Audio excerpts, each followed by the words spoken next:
Hello everyone, good morning. पहला जय सिया राम। स्वागत है आप सभी का अपने यूट्यूब चैनल पर फिर से एक नए ब्लॉग के साथ। उम्मीद करते हैं आप सभी लोग स्वस्थ होंगे, मस्त होंगे, अच्छे होंगे। मैं भी ठीक ठाक दोस्तों। मम्मा। हाँ मम्मा। मम्मी। यम्मी हो रहा ना, तो खाओ फिर। तो दोस्तों, ससुराल आने के बाद मैं आज कर रही हूँ अपनी फर्स्ट ब्लॉगिंग की शुरुआत। और सबसे पहले आप सभी को श्री कृष्ण जन्माष्टमी के ढेर सारे शुभकामनाएं। आज घर में मम्मी का, चाचा का और चाचा का तीनों का व्रत है। मैंने तो नहीं लिया दोस्तों, क्योंकि मेरी तबीयत थोड़ी ठीक नहीं थी। अब आप बोलोगे कि एक मिनट गिर जाएगा यार बाबू, कि ससुराल आने के बाद क्या तबीयत खराब होगी। जिस दिन मैं वहाँ से आई थी मेरी कमर दर्द, फिर पैर दर्द, और कल से मेरा सर दर्द हो रहा था। तो सुबह मैंने नहाया धोया और पूजा पाठ तो कर ली थी, लेकिन व्रत नहीं लिया मैंने। फिर मम्मी ने भी मना कर दिया था। आज वो तो है नहीं खाने वाले, हम दोनों ही, हम माँ बेटे और एक डॉगी, एक हमारा बिल्ली। तो फिर मैंने अभी जस्ट आटा वगैरह गूँथ के उसमें नमक डाल के ऐसे ही अपने लिए सिंपल पराठे बनाए हैं। और अभी हो रखा है नाश्ता करने का टाइम। तो ये मैंने अपने लिए बनाए हैं सिंपल से पराठे। अब 11:30 हो गया, क्या दिन का खाना होगा। ये कल मंदिर से हलवा आया था, सूजी का हलवा, तो वही मैंने गर्म किया है। और ये है दही, और ये कल रात कद्दू की सब्ज़ी बनाई थी, वो कद्दू है। और मम्मी अभी कपड़े वगैरह धो रहे थे। मैंने देवांश के कपड़े तो सारे निकाल दिए थे, क्योंकि मौसम का आप देख ही रहे हैं। तो चाची ये घास काट रहे, मम्मी कपड़े वपड़े छला रहे हैं, मतलब पानी में निकाल रहे। सो दोस्तों, टाइम शाम के 5 बज गए हैं और आज मैंने दिन में कोई ब्लॉग शूट किया ही नहीं, क्योंकि हम थोड़ा बिजी हो गए थे। बिजी मतलब ऐसा कुछ नहीं हुए थे, देवांश सो गया था ना, तो मैं भी उसके साथ सो गई थी काम वगैरह करने के बाद। फिर बाहर आने का मौका ही नहीं लगा, ऐसा कोई था ही नहीं बाहर पे, तो क्या ब्लॉग शूट करती मैं। और अभी देवांश उठ चुका है। ये देखो दोस्तों, आज हमारे हाथ पे मेहंदी लगी हुई है, मेरी और चाची के हाथ पे। आज हमने ना 2 अखरोट तोड़े कच्चे, नीचे जो गिरे हुए थे उनको छिला हमने, तो उतने में ही देखो इतना लग गया ये। अभी 18 तारीख से हमारे वहाँ भगवत कथा भी है मंदिर में। तो मैं सोच रही थी अच्छा खासा डिज़ाइन बनाऊंगी मेहंदी का, बट इसने पहले ही कलर दे दिया है। अब अगर ये निकलेगा तभी मेहंदी लगाऊंगी, वरना नहीं लगाऊंगी। ये तो है 18 तारीख की बाद। और अभी इधर निकल जा। और अभी आज मम्मी का, चाची का और चाचा का फास्ट है, मैंने सुबह आपको बताया। तो अभी चल रही है सब्जी वगैरह बनाने की तैयारी। मम्मी घर पे है नहीं, हमारी माताश्री बहुत सहयोग वाली भावना वाली है। तो हमारे गाँव में किसी की तबीयत खराब हुई, तो उनके लिए थोड़ा 2 घास काटने के लिए गए हैं वो। और आज मेरी सब्जी बन रही है दोस्तों व्रत में, लौकी की सब्जी। मंगचौड़ा से सब्जी लेके आई थी, एक लौकी तो सड़ी हुई निकली। बाहर से इतनी अच्छी और अंदर से बिल्कुल सड़ी हुई थी। इससे एक सीख मिलती है, बाहर से सीधा दिखने वाला इंसान अक्सर सीधा नहीं होता है, याद रखना ये चीज़ें, ठीक है। तो अब दूसरी लौकी की बारी, इसको काटते फटाफट। उसके बाद बिहार बेटी भलो देख रहे हो, भजेर में कुछ है ना इंसान बिहार में बोलते हो भजेर जा कसो कुछ कब टू Bihar machine type of machine type जो खला इंसान है तो ठीक है, बाहर में अच्छा देखने में अच्छा वाला, अंदर से बुरा। यहाँ पर मैंने देवांश को दे रखा है नमकीन। ये इसके नाना ने 2 पैकेट नमकीन के रखे थे कि उसको कभी कभी नमकीन वगैरह खिलाना करके। तो इसको जब ये रोता है या फिर कुछ इसको बिजी करना हो तभी खिलाती हूँ मैं, ज़्यादा नहीं खिलाती हूँ ना। नमकीन तो खा रहा है वो गुयल हाथ से लटपटा दे बूबू देख। चाचा ने लॉलीपॉप वगैरह लॉलीपॉप एक सुबह खा लिया था, एक अभी और दिया था, ये मैंने जबरदस्ती हटा दिया। फिर ना नमकीन मीठा हो रहा फिर बहुत ही। तो दोस्तों चलो फटाफट से सब्जी बना लेते हैं।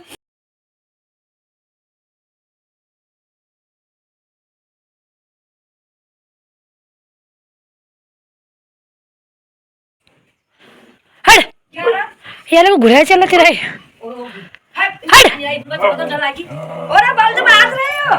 कुछ आइए घुरे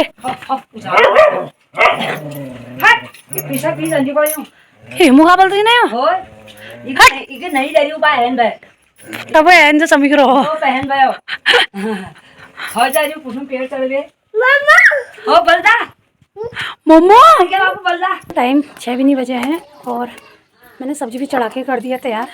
अभी थोड़ी देर बाद फिर आटा वगैरह भी गूंथ दूंगी। और काफ़ी टाइम से आपने मेरे ससुराल की जायदाद नहीं देखी होगी ना, तो दिखा देती हूँ आपको। अभी इतना ही नहीं है, अंदर भी है दोस्तों। और जैसे हर इंसान को अपनी ज़िंदगी में कोई ना कोई प्यारा होता है ना, चाहे इंसान हो, जानवर हो, फूल हो, घर हो, बाहर हो, मंदिर हो, एक लगाव सा होता है। वैसे हमारे चाचा को ना ये बैलों से बड़ा प्रेम है। सब कुछ छोड़ सकते हैं पर ये बैल नहीं छोड़ सकते हैं। अभी देखो ये अभी जस्ट आए रहे जंगल से, इतना भारी भरकम पेट भर के लाए हैं। और घर आते ही चाचा ने इनको फिर से वो दे दिया है घास, हरी घास। मतलब बिल्कुल भूखे नहीं रहने चाहिए, जबकि उनका पेट आप देख रहे होंगे डम्माडोल बन के आया है। और वहीं पे गाय है देखो उसको नहीं दिया, सिर्फ और सिर्फ बैलों को। और यहाँ पे उनके मच्छर वगैरह ना लगे करके धुआं भी लगा दिया है। भैया चाचा कैसे बैल सिर्फ मेरे, तो मैं उनके अलावा किसी और का नहीं करूँगा।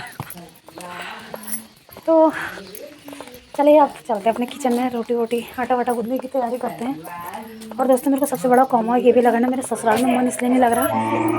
अब जब तक तो पिंकी थी ऊपर, तो उससे बोलना चोलना हो जाता था, तो मन जैसा भी लग जाता था। अब आप लोग मेरे ब्लॉग में पिंकी को देखोगे नहीं, क्यों? क्योंकि अब पिंकी भी चली गई है जॉब करने के लिए घर से बाहर। वैसे तो मुझे बड़ा अच्छा लगा कि घर गृहस्थी ये सब जंजाल से, कारोबार से निकल के वो बाहर गई है एक फ्रीडम वाली लाइफ जीने के लिए। अच्छी बात है। लेकिन कॉमो इस बात का लग रहा है कि यार बोलने चलने वाला कोई है नहीं उतना, तो क्या अपना अपना होता है ना, मतलब दौड़ तो वही है। आटा वगैरह गूँथने के बाद मैं आई नीचे अपनी गोट में रोटी बनाने के लिए। लेकिन पता है क्या, आज सबसे बड़ा टास्क था मेरे लिए आग जलाना। ये आग जलने का नाम ही नहीं ले रही थी। इसको फूँकते फूँकते तो मेरे दिमाग की नसें ही हिल गई थी पूरी, और बड़ी मुश्किल से ये आग जली। एक तो ये जो हमारा नीचे वाला गोट है ना, इसमें सीलन रहती बहुत ज़्यादा, तो चौमास के टाइम पे तो ये पूरा एरिया नीचे ऐसा रहता है जैसे बिल्कुल पानी गिरा पड़ा हो, एकदम गीला गीला ही रहता है। बड़ी मुश्किल से आग जली। उसके बाद मैं लगी थी रोटी बनाने पे, और रोटी बनाते बनाते आज मुझे मेरी फिर से मम्मी की याद आ गई। पता है क्यों? क्योंकि जब भी मैं वहाँ मंगचौड़ा में रोटी बनाती थी ना, तो मेरी मम्मी हमेशा यही बोलती थी कि गंगू रोटी तो मैं भी बनाती हूँ तेरी तरह, पर पता नहीं क्यों तेरी जितनी अच्छी रोटी बनती ही नहीं है, फूलती भी नहीं है और गोल भी नहीं बनती है। तो अभी रोटी बनाते बनाते एक बार फिर मेरा दिमाग पूरी तरीके से अपने मायके में चले गया था। लेकिन फिर दिमाग लौटाया कि बेटा अब तो ससुराल में हो, तो चूल्हे में जल्दी से रोटी बनाओ और अंदर सबको खिलाओ। उसके बाद हम सभी लोग बैठ गए थे खाने के लिए। और आज जो मेरी लौकी की सब्ज़ी बनी थी ना, ये भी कुछ मुझे खास लग नहीं रही थी, पता नहीं क्यों। तो दोस्तों आज का मेरा कुछ खास ब्लॉग इतना बना नहीं है, और इस ब्लॉग को करते हैं यहीं पे एंड। आज के लिए शुभ रात्रि, गुड नाइट, जय सिया राम।